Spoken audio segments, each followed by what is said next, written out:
Perkenalkan, kami dari kelompok 6, kami akan membahas pengantar ilmu hukum, hak, dan kewajiban. Saya akan membahas definisi hak.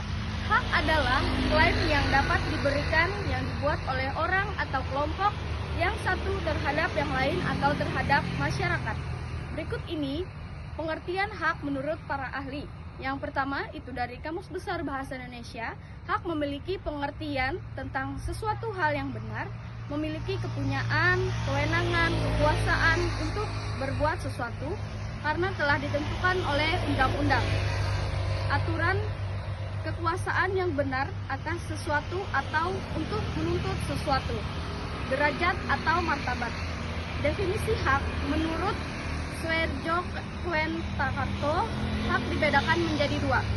Yang pertama, hak searah atau relatif adalah hak yang muncul dalam hukum perikatan atau perjanjian.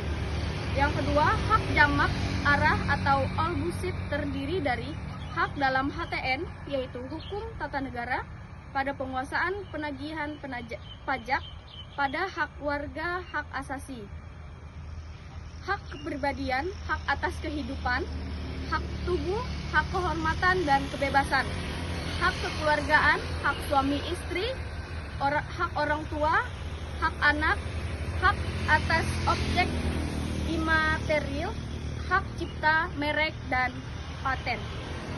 Saya akan membahas jenis-jenis hak. Menurut Turjon adalah hak dikelompokkan menjadi 5, yaitu yang pertama, hak sempurna, yaitu hak yang dapat dilaksanakan dan dipaksakan melalui hukum. Hak tidak sempurna, yaitu hak yang dibatasi oleh kadaluarsa. Yang kedua, hak utama, yaitu hak yang diperluas oleh hak-hak lain. Hak tambahan, yaitu hak yang dimiliki, hak yang melengkapi hak utama. Lalu hak publik, yaitu hak yang ada pada masyarakat dan negara. Hak perdata, yaitu hak yang dimiliki seseorang. Hak positif, yaitu hak yang menuntut dilakukannya perbuatan. Hak negatif, yaitu hak agar tidak melakukan suatu perbuatan. Hak memiliki, yaitu yang berkaitan dengan barang. Hak pribadi, yaitu hak yang berkaitan dengan kedudukan seseorang. Di sini saya akan melanjutkan materi presentasi tentang jenis-jenis hak. Jenis-jenis hak menurut Brentens, hak dikelompokkan sebagai 1. Hak legal dan hak moral. Hak legal yaitu berdasarkan hukum dan aturan sosial. Contohnya veteran perang yang mempengaruhi syarat berhak mendapat tunjangan. Yang kedua, hak moral berdasarkan prinsip etis. Contohnya memberi gaji rendah kepada wanita meski prestasinya sama dengan pria, melanggar hak moral. 2. Hak positif dan hak negatif. Hak positif menuntut tindakan orang lain seperti hak atas pendidikan dan kesehatan. Jenis-jenis hak. Hak negatif memungkinkan seseorang bebas bertindak atau hak aktif, atau tidak diperlakukan tertentu, atau yang disebut hak pasif. Contohnya kebebasan pribadi dan keamanan. Yang ketiga yaitu hak khusus dan hak umum. Hak khusus berlaku pada hubungan atau fungsi tertentu, misalnya hak menjamin uang dalam kesepakatan. Kemudian hak umum dimiliki semua orang tanpa terkecuali. Hak umum dimiliki semua orang tanpa terkecuali seperti hak asasi manusia. Individu dan hak sosial. Hak individu melindungi hak individu dari campuran tangan negara. Contoh kebebasan beragam dan berpendapat. Hak sosial meliputi kesejahteraan bersama serta hak atas pekerjaan kesehatan. Definisi kewajiban. Kewajiban adalah sesuatu yang wajib dilaksanakan, keharusan sesuatu hal yang harus dilakukan. Ketika lahir, manusia secara hakiki telah mempunyai hak dan kewajiban. Menurut tata bahasa Indonesia, kewajiban berasal dari kata dasar wajib, yang artinya harus, sudah, semestinya. Jenis-jenis kewajiban. Yang pertama, kewajiban sempurna dan tidak sempurna. Menurut John, kewajiban yang sempurna berkaitan dengan hak orang lain, sedangkan kewajiban yang tidak sempurna tidak ada hubungannya dengan orang lain. 2. Kewajiban terhadap diri sendiri.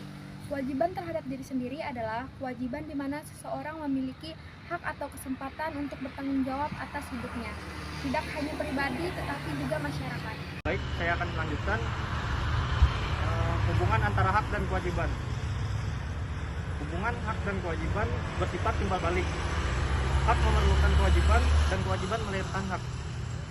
Hak tanpa kewajiban tidak bisa disebut hak. Yang pertama, sudut pandang kewajiban.